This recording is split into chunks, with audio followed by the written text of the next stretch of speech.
Glória a Deus. Convido você a abrir a sua Bíblia antes da gente se sentar, só para a gente ler em reverência ao Senhor.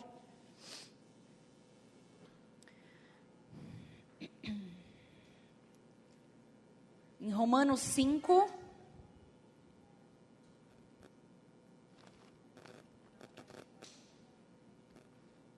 Romanos 5, 1 ao 5 e depois o 8. Orando ao Senhor durante essa semana, buscando, uma palavra para hoje. Deus foi muito claro comigo. Ontem, eu estava a semana toda orando, e aí, e a palavra, cadê a palavra, cadê? E não vinha nada, porque eu queria algo que falasse sobre o que a gente está vivendo no nosso país e algo que está sobre a nossa realidade também. E Deus me deu essa palavra muito clara: esperança. Então, nessa noite, a palavra que eu tenho para dizer para você é que há esperança para você. Amém? Romanos 5:1 diz assim: justificados, pois, pela fé, tenhamos paz com Deus por nosso Senhor Jesus Cristo. Por quem obtivemos também nosso acesso pela fé a esta graça, na qual estamos firmes e gloriemo-nos na esperança da glória de Deus. E não somente isso, mas também gloriemo-nos nas tribulações, sabendo que a tribulação produz a perseverança, e a perseverança produz, a experiência, e a experiência a esperança. E a esperança não desaponta, porquanto o amor de Deus está derramado em nossos corações, pelo Espírito Santo que nos foi dado. Agora versículo 8. Mas Deus dá prova do seu amor para conosco, em que quando éramos ainda pecadores, Cristo morreu por nós. Olha só, pode se sentar. Se puder acender essa luz aqui pra gente, que senão vai dar soninho, né? Já tá tarde, a gente com essa luzinha, né, gente? Dá um soninho. É bom acender aqui pra gente ficar esperto e atento para a palavra. Paulo, ele escreve esse texto, dizendo que a gente pode se alegrar nos nossos sofrimentos, porque nós somos um povo de esperança. Olha só, a nossa terra, o Brasil é um país de esperança, porque nós temos essa cultura na nossa nação, de que deu errado, a gente vai lá, faz de novo, deu errado, a gente faz de novo, veio a pandemia, todo mundo inventou alguma coisa nova, o povo foi fazer doce, outro foi fazer salgado, outro foi vender máscara, outro foi fazer crochê, a gente dá um jeito. Então Paulo já dizia sobre nós, que nós iríamos passar por tribulações, mas que nós precisávamos ter alegria, porque nós somos o povo da esperança. E aqui nesse capítulo 5, é muito forte isso que Deus faz, e eu quero falar muito rapidamente nessa noite, porque eu quero falar pouco para que você assimile aquilo que Deus colocou no meu coração. E eu trago aqui para você 3 passos sobre a tua vida, são só 3 passos, para que nós possamos aqui aprender a mudar a nossa vida a partir de hoje, mediante as nossas atitudes e a forma como nós vamos enxergar a tribulação a partir de hoje em nós. Em primeiro lugar, aprenda a confiar em Deus. Aqui em Romanos 5 fala sobre a questão de que a esperança, eu acho muito legal isso, a esperança não desaponta, porquanto o amor de Deus está derramado em nossos corações pelo Espírito Santo que nos foi dado. Quando ele diz que a esperança não desaponta, quer dizer que quando o nosso coração está cheio de esperança e a gente aprende a confiar no Senhor, os nossos momentos não são marcados pela dor apenas, mas o amor que está em Cristo Jesus, derramado através, da cruz por nós, nos garante que nós não seremos desapontados. Nós temos um Deus que é um Deus muito firme em julgar, mas Ele é um Deus muito amoroso. Ele não quer te desapontar. Muitas vezes a gente fala, poxa, mas só comigo acontece isso, mas só comigo, mas de novo isso aconteceu comigo, agora eu estou doente de novo, agora meu carro quebrou, agora eu perdi o emprego, ai, mas eu sou, meu Deus, sou um azarado. Às vezes a gente tem essa palavra, né, saltada da nossa boca. Então nessa noite você vai dizer, a partir de hoje, fala assim, a partir de hoje, eu vou aprender a confiar no Senhor, porque a esperança que vem dos céus não me desaponta. Então receba essa palavra no seu coração. São nos momentos mais difíceis que a gente se aproxima do Senhor. Pode ver. Muitas vezes quando está tudo bem, a gente está na nossa correria, no nosso dia a dia, a gente trabalha, a gente está cuidando da nossa casa, a gente está cuidando da nossa família, a gente está executando o nosso servir dentro da igreja mesmo, e está tudo bem. Mas quando a gente passa por uma dificuldade, quando a gente passa por uma enfermidade, quando falta o recurso financeiro, é quando a gente se aproxima do Senhor. Agora eu quero trazer uma reflexão para você. Até quando a gente vai precisar passar por uma dor, viver uma tribulação, para que nós possamos nos aproximar do Senhor? Existe um caminho mais fácil para a gente fazer isso, e é o caminho da intimidade. É o caminho do entra no teu quarto, fecha a porta e ora, porque lá tudo que você falar no teu secreto, Deus está fazendo. E aí, quando você estiver no teu trabalho, quando você estiver colocando os teus pés aonde você deseja, você será recompensado pela esperança que há no Senhor. E Ele nos faz crescer como pessoa. Quantos de nós já usamos a frase, nossa, se eu tivesse a cabeça que eu tenho hoje, com meus 20 anos, tudo seria diferente. Todos nós já falamos por isso, passamos, né, e falamos essa frase. Porque a gente demora, crescer dói, crescer muitas vezes incomoda. Minha filha está aqui, a Luísa tem 8 anos, ela está em processo de crescimento. E aí essa semana que passou, ela, mãe, meu joelho está doendo, mãe, minha coxinha está doendo.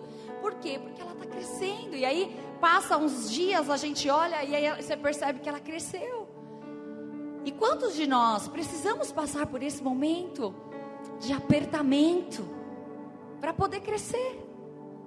E eu amo o Salmo 23, gente, eu amo, é um salmo que fala comigo no dia da minha angústia, no dia da minha tribulação. E quando diz aquela parte, né, ainda que eu ande pelo vale da sombra da morte, eu não temerei. E é muito maravilhoso esse versículo, porque ele traz um segredo espiritual para nós. Ainda que eu, não ouvi, ainda que eu fique parado? Não, ainda que eu ande.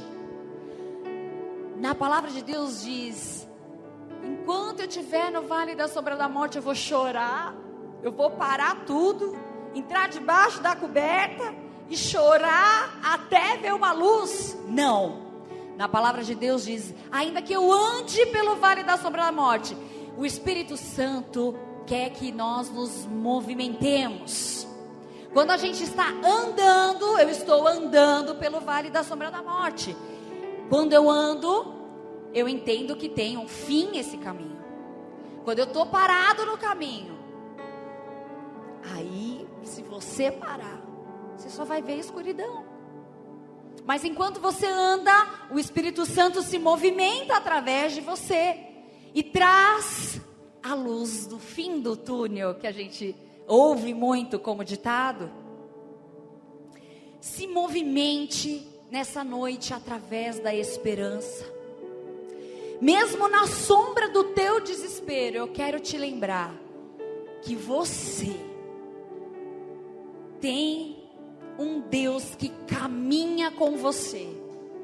Ainda que eu ande pelo vale da sombra da morte, eu tenho um Deus que caminha comigo. E esse Deus se chama luz. E por onde você for, você será bem-sucedido. Mas para isso, você precisa em primeiro lugar ter a esperança.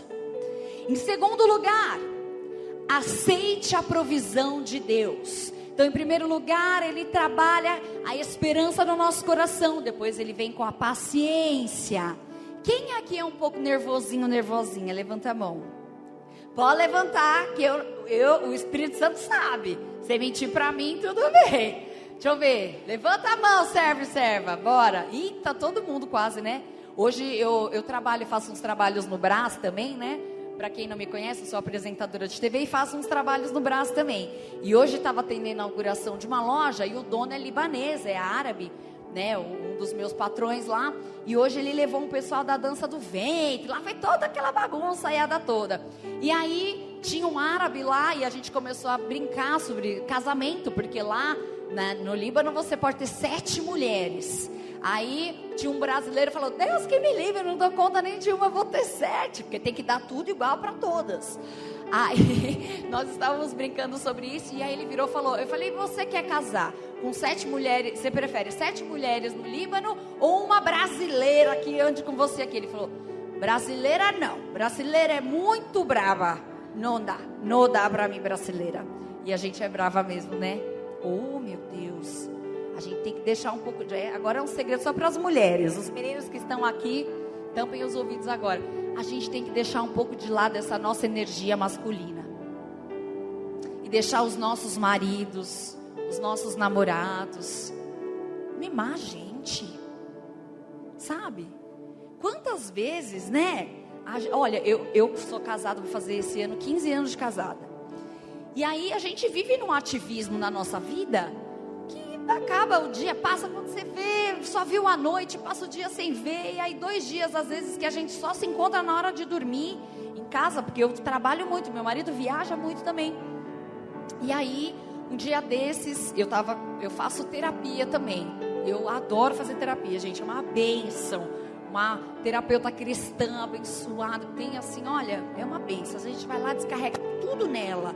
Aí chega levinha pro marido. O marido fala: nossa, que mulher maravilhosa que eu tenho, né? Mal sabia, ele tanto mal nós falamos na terapia, mas deixamos lá, ele não tá sabendo de nada, só o Espírito Santo, tá tudo bem.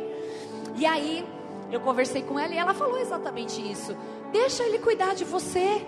Ah, mas como é que eu vou fazer isso? Você tem que demonstrar a sua fragilidade. Eu falei: tá bom, então vamos deixar, né? Vamos ver o que acontece. E aí, um certo dia, não estava muito bem, eu estava meio ansiosa, sabe? Muitos problemas para resolver. A gente tinha uma conta muito alta para quitar naquela semana. Eu já estava estressada, era escola, lição e trabalho e tal. E aí, ele tinha ido viajar e eu estava uns 3 dias que ele tinha ido viajar, e aí por conta disso a Luísa acaba ficando na minha sogra. Então eu fiquei uns 3 dias sozinha na minha casa. E aí bate aquela, né, depressão, daquela coisa: meu Deus, meu ninho tá vazio, né? Mais coisas do trabalho. E aí ele me ligou de manhã e eu liguei: eu preciso de um abraço. E aí eu fui lembrando tudo que a terapeuta falou: fala pra ele o que você sente. E meu marido é muito ruim de dar presente. Ele não dá, olha lá, minha filha está confirmando. Ele não dá em data, não tem essa. Assim, o cartão é aqui, ó, vai lá, pode comprar o que você quiser, mas não espera de mim que eu vou te dar um presente. Naquele dia, um milagre aconteceu. Quando eu cheguei, isso foi de manhã, quando eu cheguei, esse é o meu primeiro trabalho. Aí no meu segundo trabalho, quando eu cheguei na TV que eu ia apresentar o programa, tinha uma cesta com flor, chocolate e um ursinho de pelúcia de Jesus. Menina, aí que eu chorei, né? Porque eu falei: olha só, isso deu certo. E aí, o quê? São 15 anos tendo a paciência de esperar algo. Mas quem deu o primeiro passo? Quem mudou? Quem falou: não, vou fazer diferente? Foi ele? Não, talvez ele só estava esperando eu mostrar para ele uma fragilidade. De tipo assim: olha, eu preciso cuidar da minha mulher. Mas enquanto ela está forte, enquanto ela está bem, enquanto ela está mostrando que ela é super mulher, ela não precisa de mim, então eu vou ficar quietinha aqui na minha. E quantas vezes a gente não faz isso nem para Deus? Não, Deus, está tudo bem, eu vou aguentar. Mais uma semana, chega na sexta-feira, você está arrebentado. Você está assim arrebentado, você não aguenta mais. Você fala: não, Deus, mas eu aguento, bora, vem, mais uma semana, vamos embora. E quantas vezes Deus só está esperando você falar: papai, me pega no colo. Papai, eu estou aqui. Eu tenho 40, 50, 60 anos. Mas eu sou sua filhinha, sou seu filhinho. Me ajuda. Aceite a provisão de Deus. Porque muitas vezes não vai ser do nosso jeito. Quantas vezes eu briguei: você não me dá presente, você não sei o quê, e tal, e não adiantou nada. Mas o dia que eu falei: eu aceito esse jeito do meu marido, e quem vai mudar vai ser eu. E através da minha mudança, eu vou trazer a mudança para minha casa. E foi o que aconteceu. Então, lá em 2 Coríntios 12:7, Paulo fala sobre o espinho na carne que ele levava. E ele fala claramente que Deus permitia que ele tinha esse espinho na carne para evitar que ele se tornasse orgulhoso. Não é? Forte demais. Quantos de nós não aceitamos a provisão de Deus por orgulho? Porque a gente quer que seja feito do nosso jeito. O quê? Eu vou aceitar a ajuda da minha sogra? Aquela cascavel que fala mal de mim, que nem na igreja vai, vou nada, passo fome, mas não vou aceitar. Ei, e se a provisão de Deus está vindo da mão dela, e Deus quer te entregar, e você está falando: não, desse jeito eu não quero não, Deus, se for do meu jeito eu aceito, mas não, desse jeito eu não quero. Aí você vai, ora, chega na igreja e fala: Senhor, abre portas para mim, manda provisão financeira para mim. Aí tua sogra está lá na casa dela, ela fala: ai, será que eles estão precisando pagar uma conta de luz? Oi, tudo bem? Vou fazer um pix aí para você. Aí você fala: pra quê? Não estamos precisando de nada aqui não. Conta tudo paga. Pus o exemplo da sogra para brincar, né? Minha sogra é maravilhosa, eu nunca tive problema. Eu sempre tive sorte com sogra, viu, gente? Não sei qual é o segredo, mas tive. Os meus 3 relacionamentos, minhas sogras eram maravilhosas. E aí, Deus manda essa provisão e você fala: não, desse jeito eu não quero. Aí Deus abre uma porta de emprego para você. Mas é para fazer uma coisa que você não gosta. Uma coisa que você não... ai, mas isso não é para mim. Ai, todo dia ficar olhando para a cara daquele povo. Não quero. Quero trabalhar home office. Porque agora a moda é trabalhar home office, né? Ninguém mais quer sair de casa para trabalhar. Aí Deus te abre uma porta de emprego. Você mora aqui em Santo André, Deus te abre uma porta de emprego lá na Paulista. Nossa, mas é longe. Não vai dar. Ué, aceita a provisão de Deus. Vê qual é que Ele tem para você. E se chegar lá na Paulista, você conhece comigo aconteceu isso. Eu trabalhava numa imobiliária, eu ganhava uma miséria. Na época, isso sei lá, há quase 20 anos atrás, eu ganhava R$450 por mês. Era assim, como se fosse hoje menos que um salário mínimo. Vamos colocar no dinheiro de hoje que eu ganhasse R$900 por mês. De segunda a sábado eu trabalhava. Meu Deus do céu, das 8 às 5, daquele jeito.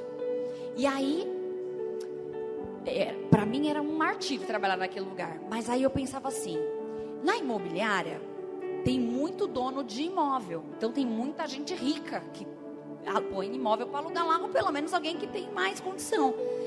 Vai ter uma hora que alguém vai me ver ali e vai me fazer uma proposta. E foi exatamente isso que aconteceu. Eu lembro que entrou, era um Marcelo, um japonês entrou, eu atendi ele super bem, sempre gostei de me comunicar, né? Então atendi ele muito bem, sempre gostei de vender e tudo. E aí ele foi, viu o imóvel, eu levei ele para ver o imóvel. E quando voltou ele falou assim: desculpa te perguntar, você gostaria de mudar de emprego? Aí eu falei: gostaria. Ele falou: eu tô com uma vaga de recepcionista na nossa empresa. Você aceita ir lá fazer uma entrevista? Eu falei: aceito. Aí na outra semana, acho que eu já fui, cheguei lá, era uma multinacional, coreana, era muito legal. Quando eu cheguei, fiz a entrevista, ele falou: não vou te pôr de recepcionista, eu já quero te colocar no comercial, que eu vejo um potencial incrível em você.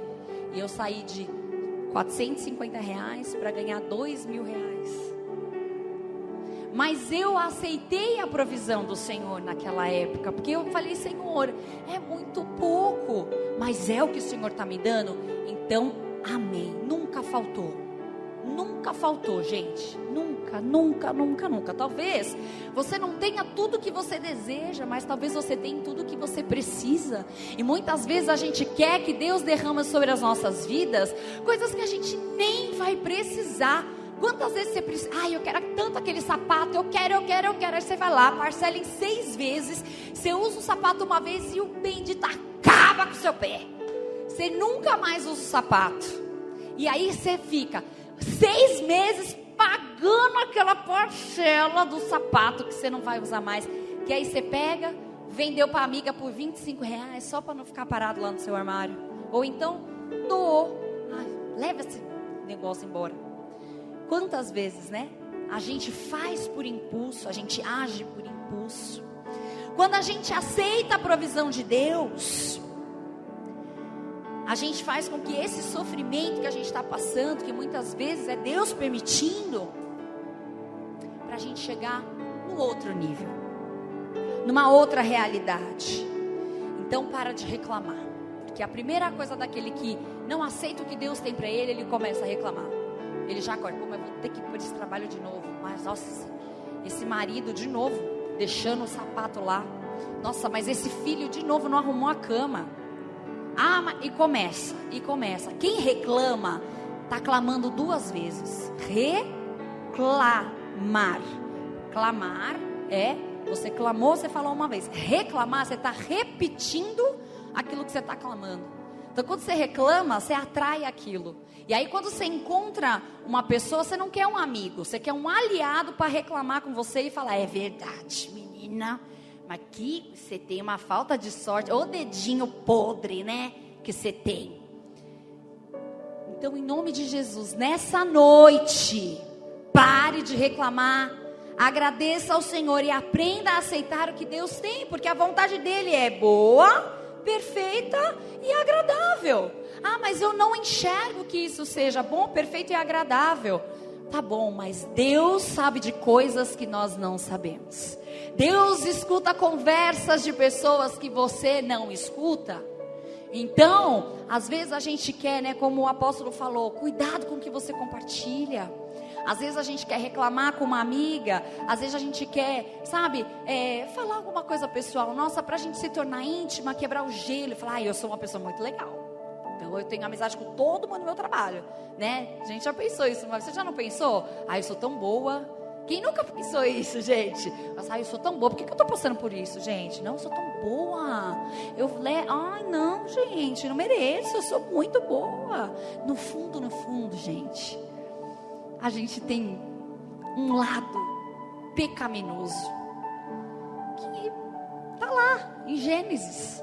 Adão e Eva já pecou, colocou o pecado dentro de nós. A gente já nasce. Não é uma coisa que a gente pode escolher, é uma coisa que a gente já nasce, mas eu posso escolher o que fazer com isso. Em terceiro lugar, permaneça até Deus dizer sim ou não. Então nós falamos da esperança, nós falamos aqui da paciência e nós vamos falar da perseverança. Esperança, paciência e perseverança. Fala aí para a pessoa que está do teu lado: esperança, paciência e perseverança.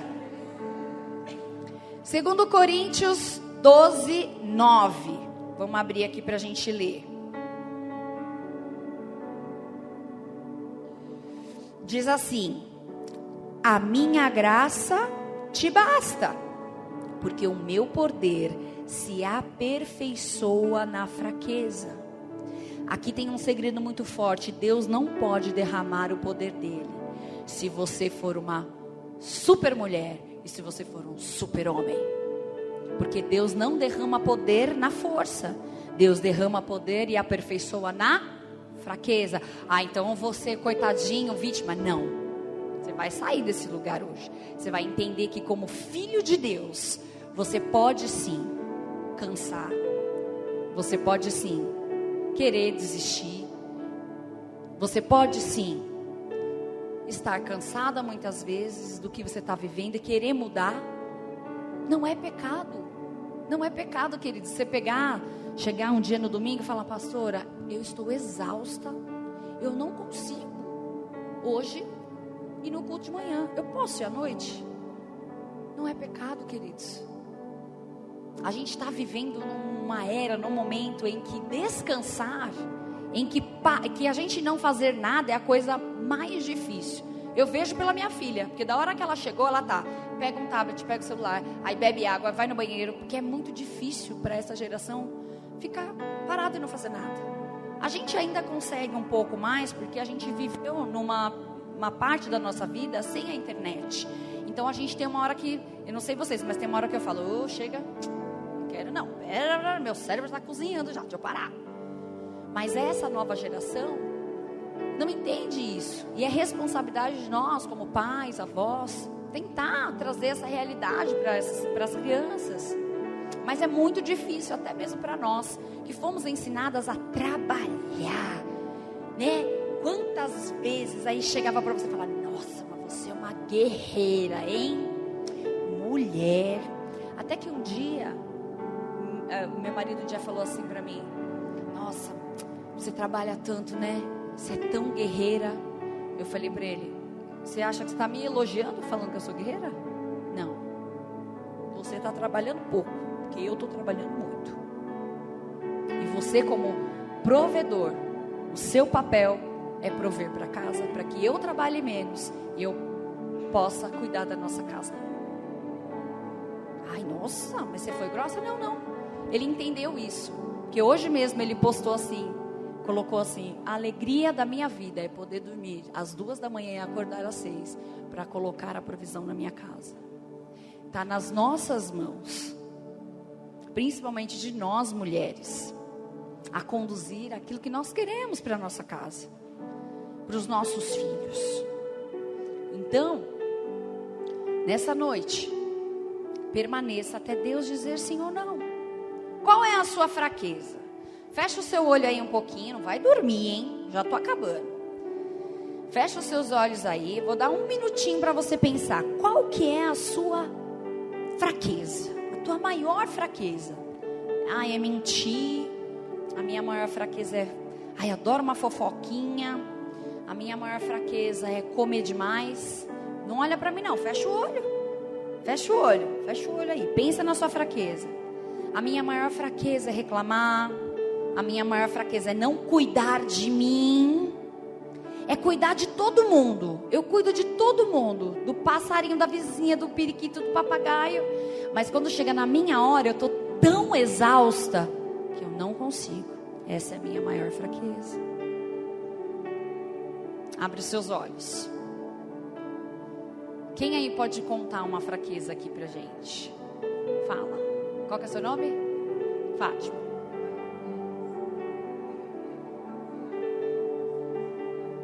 Cortar o quê? Sim, para de vender fiado.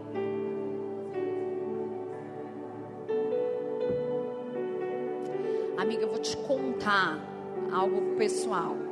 E quantas vezes você já teve que pagar algo que não era seu? Como na tua família antigamente, como é que era tua mãe e teu pai?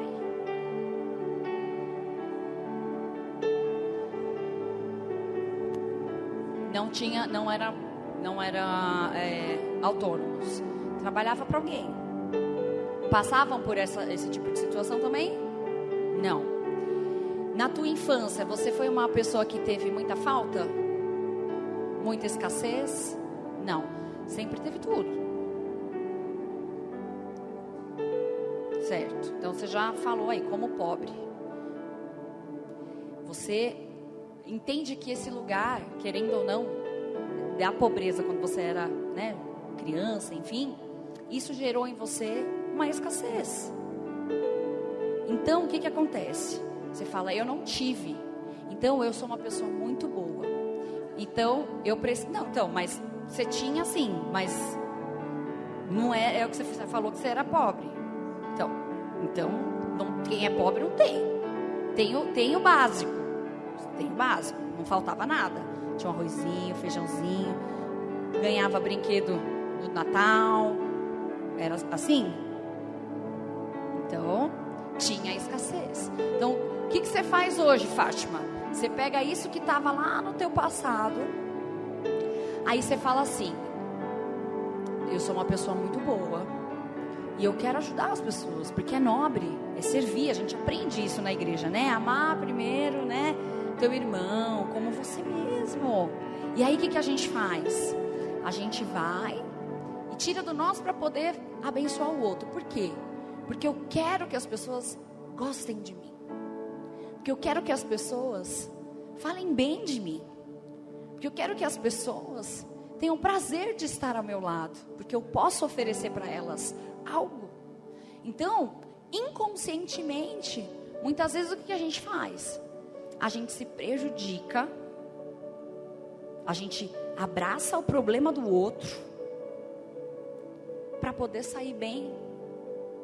Eu já fiz isso muitas vezes.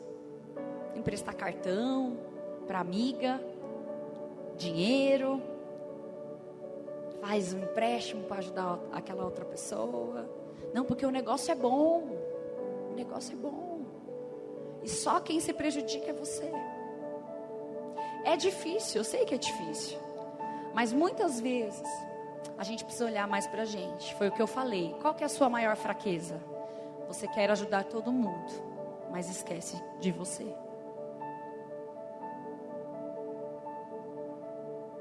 Então, hoje você vai fazer um exercício aí. Vai tentar mudar isso. Ah, não, mas as pessoas, será que vão se afastar de mim? Só vai se afastar de você quem era interesseiro. Porque quem gosta de você, entende que você ajudava porque você amava, vai falar: olha, ela está colocando uma coisa que se chama limite. E muitas vezes a gente não faz isso. Porque a gente tem medo de perder as pessoas. A gente tem medo de ficar sozinho. A gente tem medo do julgamento. A gente tem medo, mas o que será que vão falar de mim? Você viu a Fátima? Parou de vender fiado. Menina, até que... Aí a gente achando aqui, ó, que o comentário ia ser assim: nossa, ela é ruim, né? Mas o comentário vai ser, sabe o quê? Até que enfim ela parou de fazer isso. Porque ela é uma mulher tão boa. Não dá mais para ela ser enganada. A gente precisa começar a entender isso. E muitas vezes a gente tem a palavra, a gente aprende muitas coisas. Deus tem me dado no meu ministério um caminho para falar muito sobre essa parte emocional das pessoas, né? Onde eu fui muito machucada, eu passei pela depressão, passei pela ansiedade, pela síndrome do pânico. E vivi muitos momentos da minha vida em que eu buscava o perfeccionismo. Porque eu achava que se eu não fosse perfeita, não ia ser aceita. Eu achava que se eu não fosse, né, a pessoa mais legal, eu não ia ter amigos. O que será que vão falar de mim? Eu não estou nem aí. O que vão falar de mim, queridos? Nós temos que saber o que Deus vai falar ao nosso respeito. Se a vizinha, se o ciclano, se o fulano vai falar, o problema é dele. E aí, eu comecei a escrever um livro que se chama... Esse livro, Fátima vai ser o primeiro exemplar. Chama assim, olha: graças a Deus, esse problema não é meu. Então, hoje começa a entender isso. Para de querer salvar o mundo. Seu nome não é Jesus. E Ele já fez isso. Não que a gente não possa ajudar as pessoas, gente, é óbvio. Mas só ajude, só empreste, se você sabe que isso não vai fazer falta. Porque, além de tudo isso, gera uma ansiedade na gente. Porque aí você fica pensando naquilo. Aquilo rouba a tua paz. Porque você vai falar: meu Deus, como é que eu vou pagar aquilo? E se meu nome sujar? Eu só tenho meu nome. Eu só tenho isso. E aí você não dorme direito. Não consegue trabalhar legal. Você começa a brigar em casa com os teus filhos. Descontar em quem não merece, em quem não precisa. Prioridades e limites. É isso que a gente precisa. Por isso que Deus fala: permaneça até Deus dizer sim ou não. E a nossa dificuldade muitas vezes de falar não tem nos prejudicado na nossa vida pessoal, nos nossos relacionamentos, até mesmo dentro da igreja, porque você não consegue muitas vezes falar não. Você está cansada, você só tem aquele dia para limpar a tua casa ou para descansar, mas você tem tantas obrigações na igreja, tanta coisa que você está pegando, meu Deus, mas agora eu tenho que levar isso, mas agora vai... Ok, isso vai te levar aonde? Onde você vai chegar com isso? A tua própria destruição. A tua própria destruição. Tem uma história que eu acho muito legal, que eu vou compartilhar aqui com vocês, e a gente já parte para o final. Tinha um fazendeiro, ele tinha alguns animais, entre eles ele tinha um burrinho, o burrinho dele. E aí esse burrinho era muito sapeca, sabe? De vez em quando ele dava umas escapulidas para poder ir andar lá no meio do mato, para, né, beber uma aguinha lá no riacho. E aí o fazendeiro estava fazendo um poço. E aí o burrinho acostumado com as terras, mas abriu aquele buraco e ele não sabia, né? Porque era um animal irracional. E ele caiu dentro desse poço que foi cavado ali. E aí o fazendeiro foi final da tarde, cadê o burrinho? Cadê o burrinho? E nada do burrinho.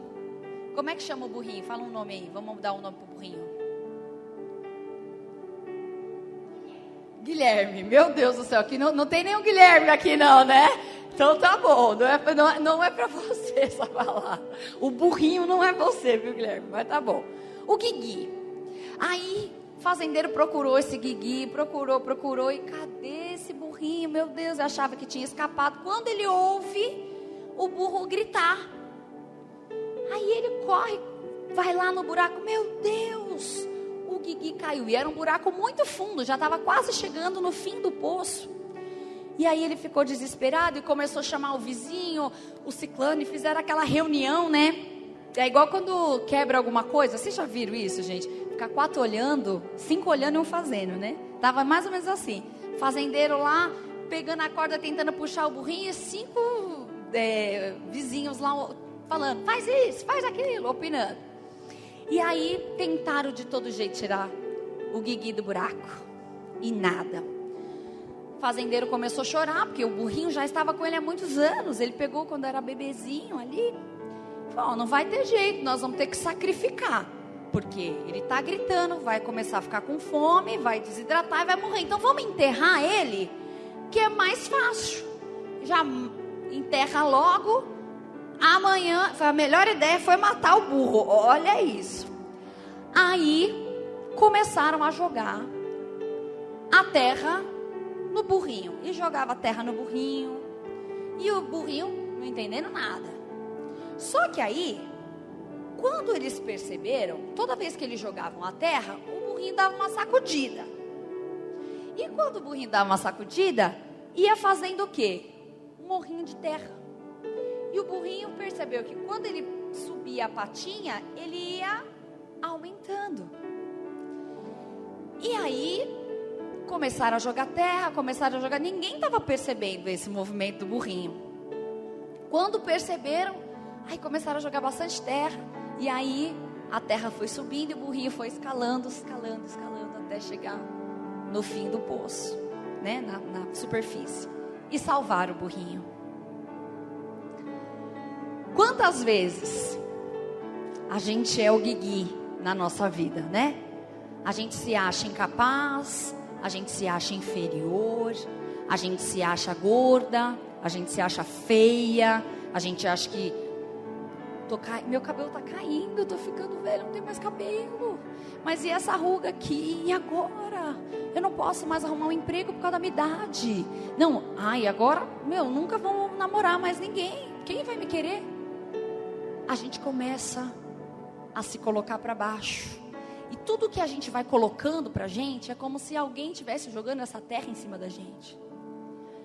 Só que nessa noite, você vai fazer o seguinte: tudo aquilo que você está carregando por tanto tempo aí, que estão jogando em cima de você, e você mesmo tem jogado em cima de você, nessa noite hoje, você vai fazer isso, um trampolim, para que você saia do fundo do poço e chegue na superfície com a esperança, com a paciência e com a perseverança, porque foi isso que aconteceu. O burrinho, né, o Guigui, ele no primeiro momento não teve esperança, mas ele teve a paciência e a perseverança de que aquela terra faria ele sair do fundo do poço. E tem um filme muito bonitinho que chama Sing. E aí o bonequinho, ele tem um teatro, o teatro inunda, ele perde tudo, cai o teatro, e um amigo dele vai lá, e o amigo dele fala assim para ele: sabe como é bom chegar no fundo do poço? Sabe por que é muito bom chegar no fundo do poço? Porque só tem um destino: ir para cima. Então, se hoje você chegou aqui com o teu coração abatido, fala: ai Senhor, eu acho que eu vou desistir, acho que eu não quero mais, talvez eu estou ouvindo aí essas vozes, eu vou desistir. Na hora que eu estava falando sobre essa palavra, enfim, não sei se é alguém que está aqui ou na live, Deus falou para mim que teria alguém assistindo essa live ou aqui, que tenha um negócio, e que essa semana você falou: eu vou fechar o meu negócio. Eu não sei se é aqui ou se é na live, não sei. Eu vou fechar o meu negócio, eu vou desistir, e eu vou fechar essas portas. Mas Deus falou muito comigo: não desista, independente de quem você for. Se você for uma manicure e tiver uma salinha, ou se você for um grande empresário, não é hora de você parar, não é hora de fechar as portas. Deus tem algo novo. O Espírito Santo sempre está pronto para nos assistir nas nossas fraquezas. Todas as coisas cooperam para o bem daqueles que amam a Deus. E eu fui procurar o significado da palavra todas no dicionário, e está escrito apenas uma coisa: todas é todas. Se todas as coisas cooperam para o nosso bem, por que eu não posso ter esperança? Por que eu não posso ter perseverança? Por que eu não posso ter a paciência? E hoje, o tempo político que nós vivemos no nosso país provoca em nós ansiedade, provoca em nós tribulação, provoca em nós desânimo, provoca em nós impaciência, porque é o tempo todo uma notícia ruim acontecendo. E esse ato profético dessa noite diz exatamente sobre isso. Jesus é a nossa esperança para o nosso casamento, para a nossa família, para o nosso emprego, para o nosso país. Só Jesus pode escrever uma nova história para nós. Eu quero que você se coloque de pé, e eu vou fazer aquilo que Deus me falou. Muitas vezes a gente tem trazido uma palavra e a gente, vamos orar, né? Vamos clamar, vamos fazer e tudo. Mas muitos atos proféticos eram feitos através do louvor. Saul, quando os demônios se apossavam dele, o louvor é que expulsavam os demônios. Quando Jericó foi às muralhas, o louvor que fez aquelas muralhas serem derrubadas. E assim várias outras personagens da Bíblia a gente tem. O louvor, ele é a nossa arma espiritual. E por que hoje a gente vê a música gospel chegando em tantos lugares aqui no Brasil, entrando em grandes emissoras? A Globo, por exemplo, que é uma emissora que jamais a gente poderia imaginar que teriam pessoas cantando música gospel dentro dos programas. E enfim, eu mesma fui uma das primeiras pessoas que cantaram lá na Globo, no concurso que teve, no primeiro reality de música gospel. Sabe por quê? Porque vai chegar uma hora que todo joelho se dobrará e toda língua confessará que o Senhor é Deus. Nós já sabemos o segredo espiritual, e o louvor é um desses segredos. Então eu quero que você feche os seus olhos para a gente encerrar. Coloque a mão no seu coração. Se você hoje entrou aqui sem esperança, com o teu coração abatido, com a tua alma atribulada, cheia de ansiedade: Senhor, como é que eu vou resolver esse problema? Senhor, como é que eu vou conduzir esse casamento que está em ruína? Como é que eu vou, Senhor, ajudar o meu filho, que não entende nada do que eu falo para ele, você precisa de Jesus, e ele diz, o que é isso?